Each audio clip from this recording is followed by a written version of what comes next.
Okay, so you've downloaded Myth of Empires and you don't know where to begin. Let's take a look at what you need to know first.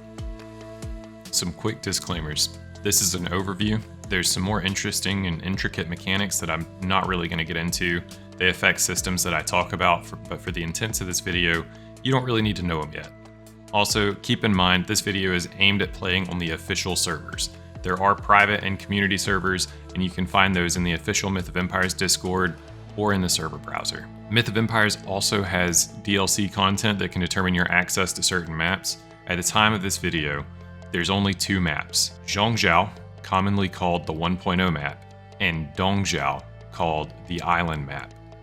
There will be a new map coming with the Persia DLC, but we don't even have a release date yet. Myth of Empires has server groups called eras. Classic era, New era, Jade era, and I guess seasonal counts. With Classic era, Myth of Empires was originally released on Steam in November of 2021. It was struck from the Steam store shortly after for a pending lawsuit. Classic era is the original server group. This era of the game is marked by their first significant spike in players on charts, with the game dwindling to less than 500 peak players in September 2023. Then, shortly after the lawsuit was resolved, the game re-released on Steam. It was met with almost 2/3 of its original peak players, but new players were thrust into Classic era, where they were at a substantial disadvantage. Then, New era was created to region lock the servers, but it didn't work as intended. Jade era was finally region locked.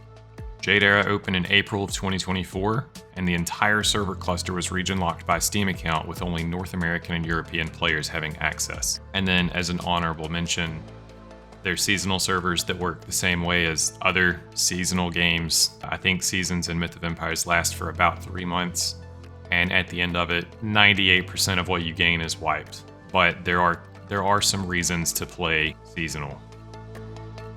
I just don't really see it yet. Okay, so you've decided to play Jade era. Within the era, there are two more categories to separate the player base: prefectures and counties. There's no real need for concern though. Once you've made your character, you can change between any server in your era at will. Prefectures though, within the era, are groups of counties, so broadly speaking, they're server clusters.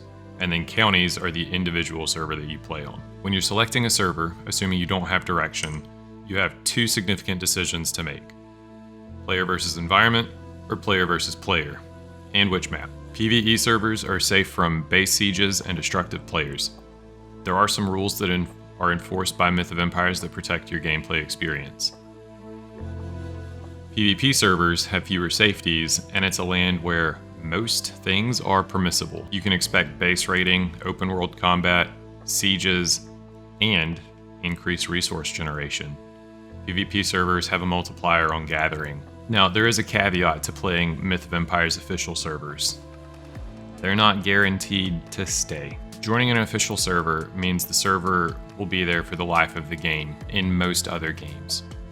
But in Myth of Empires, counties have a prosperity stat that's influenced exclusively by their peak player count and total player count, in spite of what the tooltip says. Now, with all this information, you'll get a simple response if you ask somebody, well, what server do you play on? And their answer is likely going to be a 4-digit numerical indicator that you can find on the left side of the county list.